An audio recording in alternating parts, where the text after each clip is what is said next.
Hello, friends and family in Christ. So, what happened during the Biden administration? They covered up his cognitive decline. Now he's got cancer and they don't want to talk about it.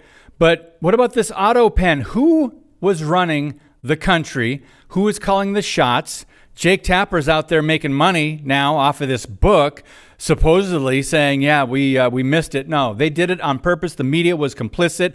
We're going to talk about this and more with John Haller next. Welcome to Worldview Matters, discussing controversial issues, discerning current events, defending biblical Christianity. No topic off limits. And now, here's your host, David Fiorazo.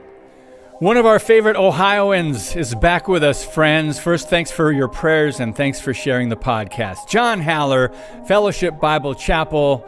Welcome, brother. Good to see you again. Good to see you as well, David. Yeah, so you just did a prophecy roundtable with many troublemakers for the kingdom of God that have been recently on Worldview Matters. Britt Gillette, Tom Hughes, Scott Townsend, Patrick Wood, and Pete Garcia. And that was on technocracy, transhumanism, AI, Mark of the Beast, and other things.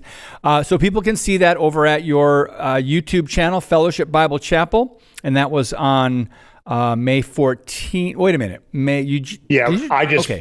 It was recorded live on May 14th, a week ago.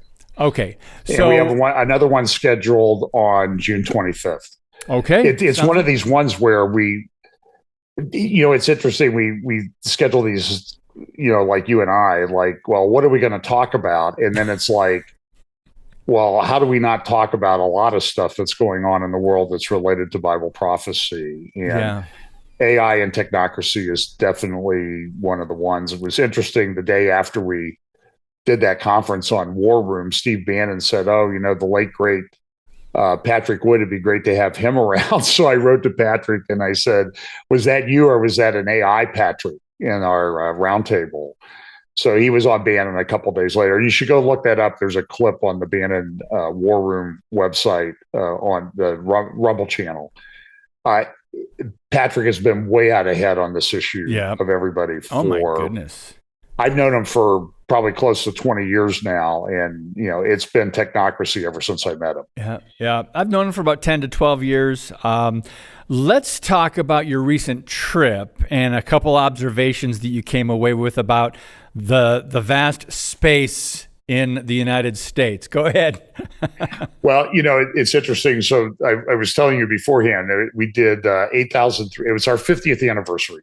So Pam wanted to take a trip to see family and friends, and some we know we're probably not going to see again because of their age or medical conditions. So we did 8,300 miles in 28 days, all the way down through the Smokies to New Orleans, all the way to California, up to Washington, Oregon, Washington, and back. And the one thing we remarked a number of times, like on the Oregon coast, in Wyoming and South Dakota and Washington, is this is a very, very big world, and we're very, very small.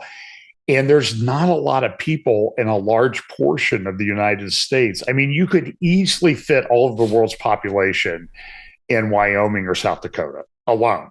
Right. And I noted to Pam out there, I said, there's a lot more fence posts and telephone poles than people out here by a very wide margin, like many, many times more. But it's such a big, beautiful country, and it's amazing.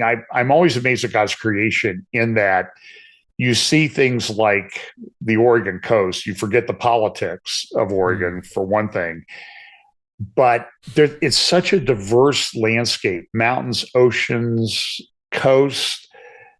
Fields of wheat that go for miles and miles and miles, open ranches, and all of this is just. To us, it's very beautiful and it fills the eye. And so I think that God is very good that he gave us this great big world to live in. Well, and John, it's not overpopulated.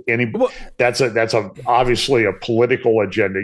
You can't drive across any of those states and say that this is an overpopulated world.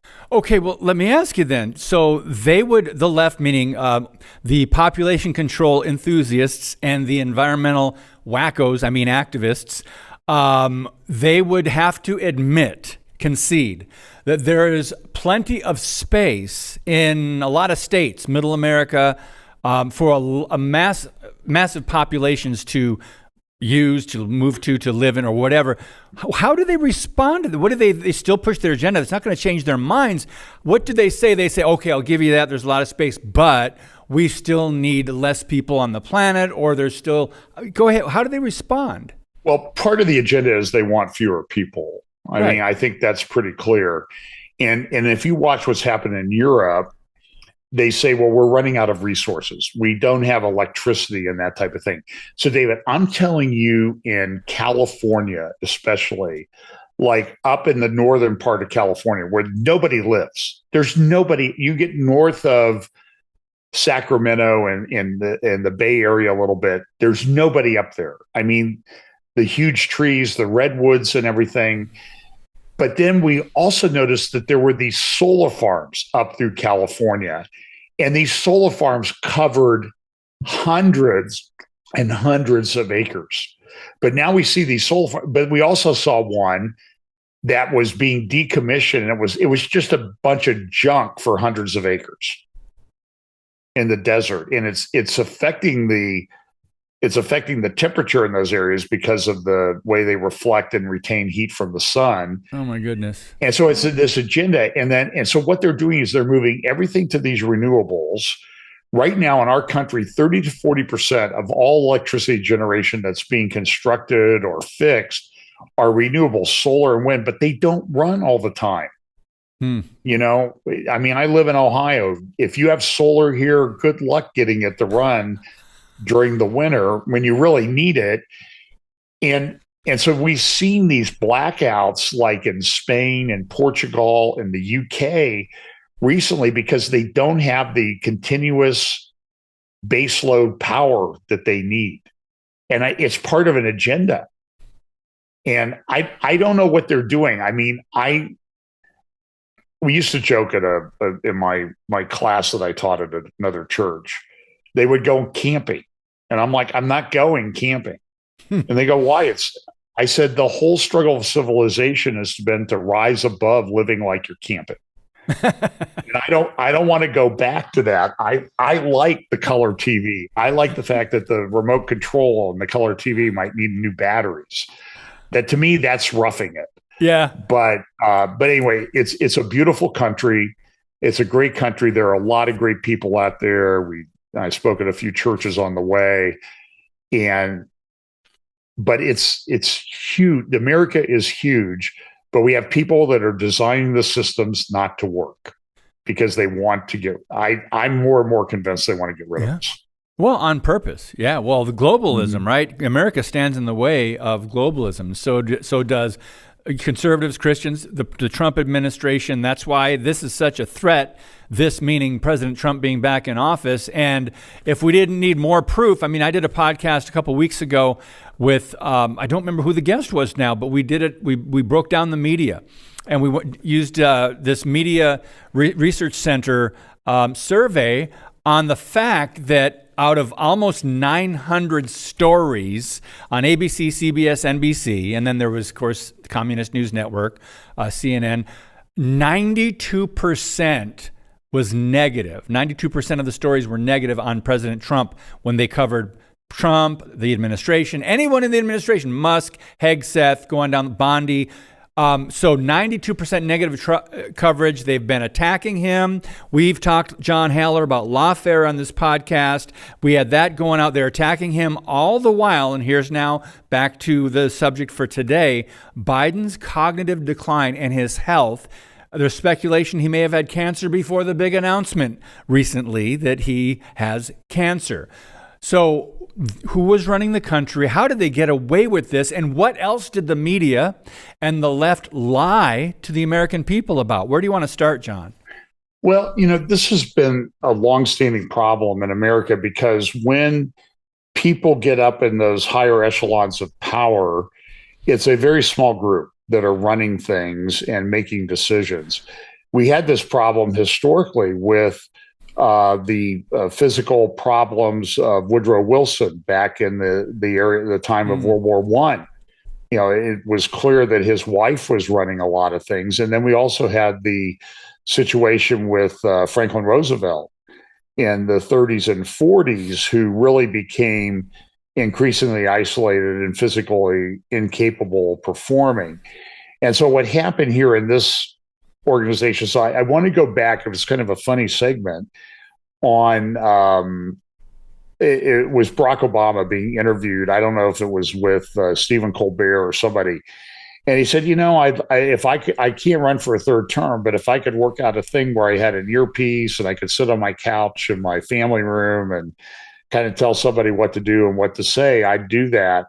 And we all laughed, but then a lot of us were thinking like, well, maybe that's not so true. So I started very early on in the term of Joe Biden, calling it the O'Biden administration, because I think it was clear that Obama was involved. And I was on a Fox panel during the J.D. Vance run for the Senate here in Ohio in 2022. And Martha McCallum came to me and I referred to the O'Biden administration, and she knew what I was doing. I mean, her eyebrows shot up into her forehead really quickly as I said that. But it was true. I mean, it was clear that somebody else was running the show, that Biden was not competent to do this. And it's interesting. We have, when you say it the was 92% clear against Trump would be 92% in favor of denying, probably 98% denying that Biden had a problem. Yeah. Now, when you say, let's go back a little bit, because Obama, from my understanding, was one of the first presidents that did not move away from the Washington, D.C. He got a place in the area. He wasn't one of the first. He was the first. He was the first. So we knew that he would have some influence and some involvement. And I think they did a great job of keeping him kind of behind the scenes. But his power and influence, there's no way that he didn't have some sort of a say in legislation or the Democrats' agenda. So go ahead, John. Well, can I just say it's probably worse than that? Because, and I've contended this for a long time, and I know there's been some research done on this. I think hopefully the people in the Trump administration are unpacking this. But if you remember all the big financial settlements that took place following the 2008 financial collapse, there were, a lot of things with mortgage-backed securities and that type of thing. And there were a lot of multi-billions of dollars of financial settlements. It's pretty clear to those of us who've looked into it that where did all that money go? Where they paid this billions in settlements, but did it end up in the coffers of the United States Treasury?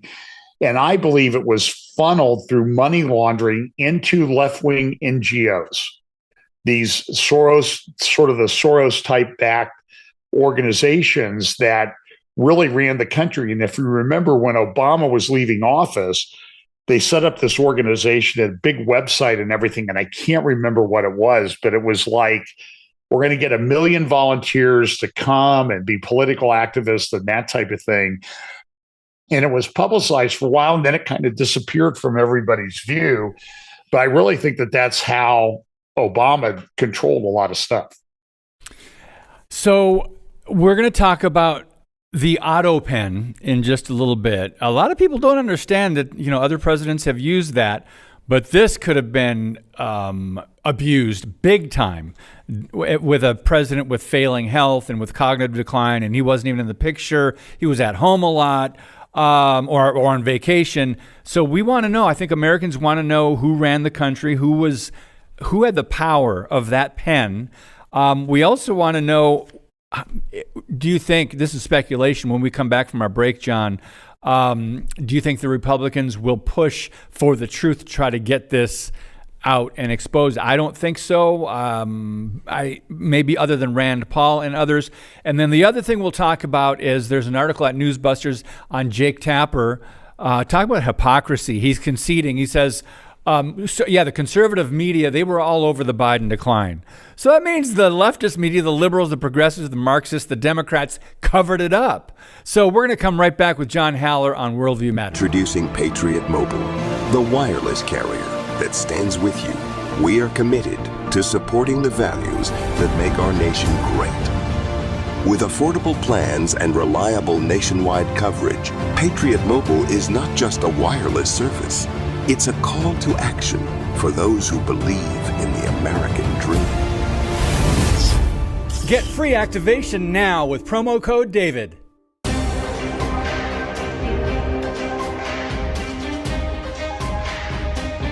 Right now, Freedom Project Academy is enrolling students for this fall with live, anytime, and homeschool courses for pre-kindergarten through the 12th grade.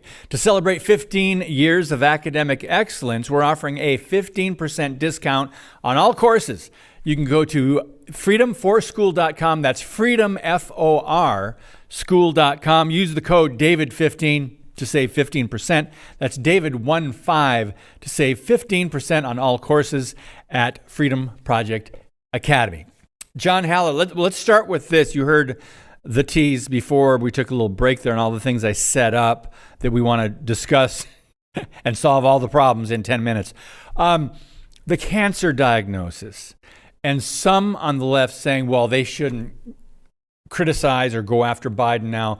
What about his wife? What about Jill Biden? And is he off limits now? Should we back away from this story?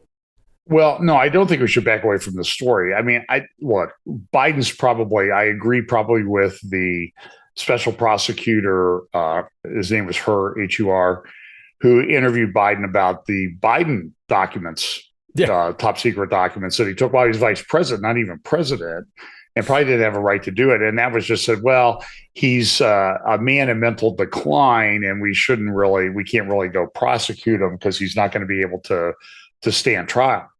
Well, wait a minute. This guy is the head of the United States government and running everything. And why do we let this go?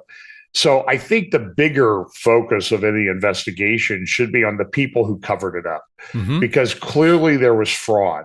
And there were a lot of people. There were a lot of holdovers from the first two Biden administrations to what I call the third, not the first two Obama administrations, over to what I call could rightfully be called the third Obama administration or the Biden administration. For example, there was Susan Rice, and those type of people held over were very involved as special advisors in the White House. I think they were involved. There was a lady named Anita Dunn who was involved. And there's some indications that she may have been using the Autopen to sign pardons for money. Now, I don't know if it was money paid to Democratic campaign coffers or what type of thing. I'm just telling you is on these presidential pardon things, in a lot of cases, there's money and influence that exchanges hands. And I know from having been involved in one case with this that, you know, the lawyers in D.C. that have power and influence, and they've worked hard to get that, they'll be right up front. You're going to pay us $250,000, and there's no guarantee. And then I don't know what goes on from there, because that kind of whittles out a lot of the people who can't afford that kind of money. So that happens, but there's rumors, at least there's talk, that Anita Dunn was causing these the Autopen to be used to issue pardons or other executive orders.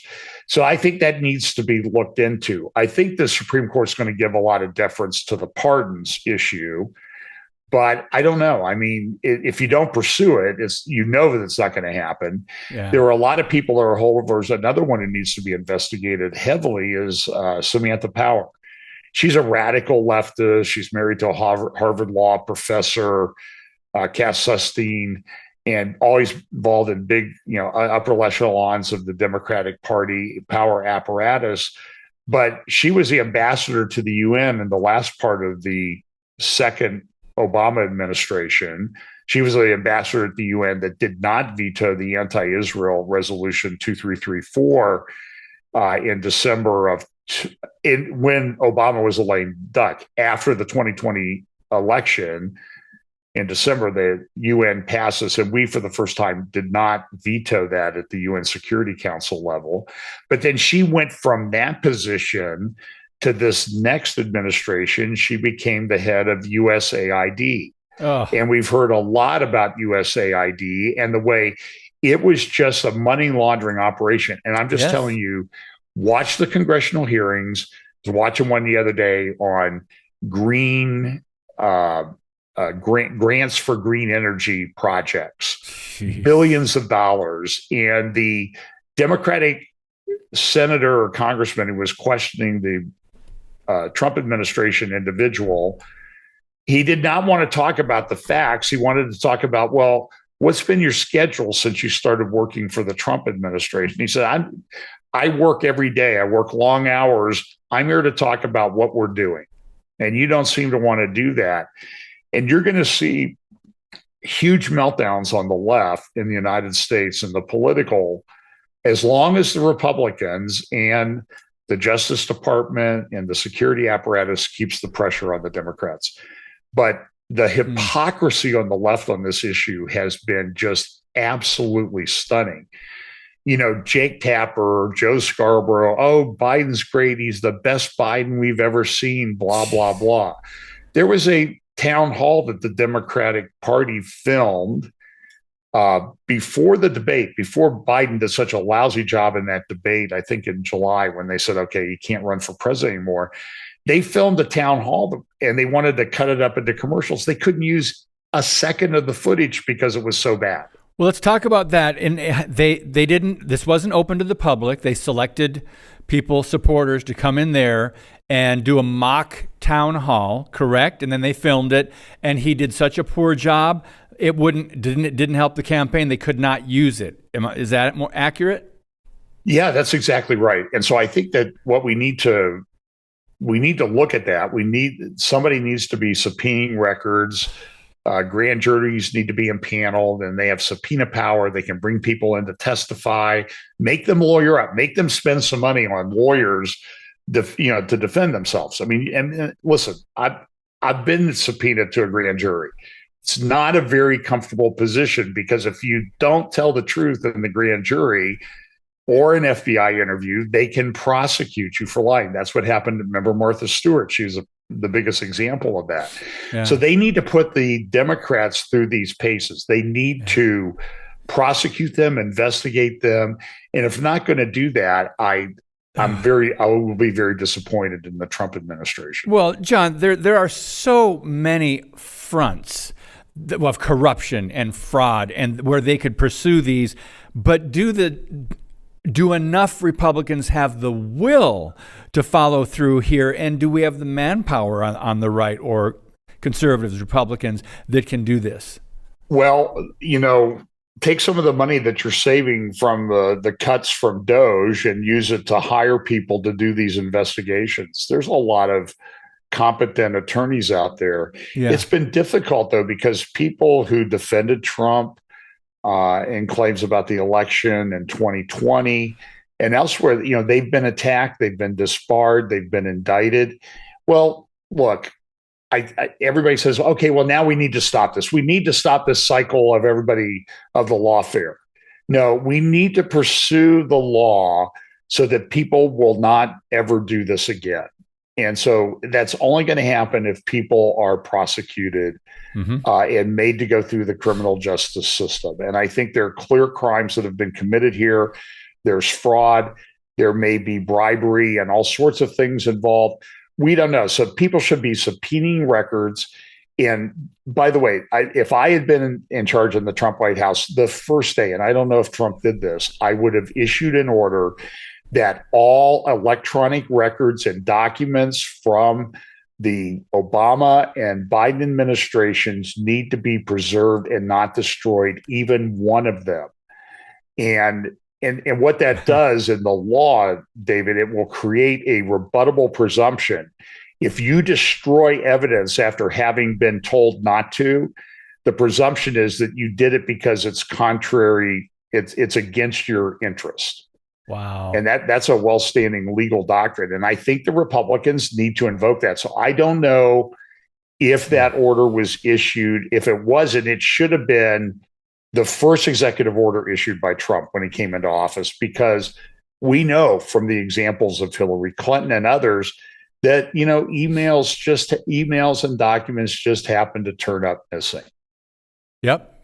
And that I mean, I know from having done a lot of electronic discovery in my years as a lawyer, electronic records are forever. They're very, very difficult to destroy. A good forensic person can recreate hard drives that have been overwritten 8 times and pull out the data that's there, including the emails and everything and all the metadata that goes along. So I just go after these people and make them squirm. You know, remember the scene in the Untouchables movie where Al Capone kind of adjusts his collar because Elliot Ness and the prosecutor's getting a little too close for comfort. We need to, I think we need to make that happen, and we need to do it not for revenge, but because it's right and because we want the people to learn that they can't do this again. Yeah, I hope something gets followed through on, but John, I don't have a lot of faith in getting enough people involved with all that's going on now. But let's talk about briefly Jake Tapper, who's got a book out. He's making money off of this, but he acknowledged, he even went on CBS and other places where he's doing interviews, and he's acknowledging, he says there were people reporting on what they saw. The conservative media was, to their credit, all over this. They didn't have insider information. They were just making sense of the video clips of Biden. So that's one article. And if you go to another article at Newsbusters, NewsGuard is still giving the leftist media high marks. NewsGuard is kind of like a website traffic cop, but they helped perpetuate this cover-up.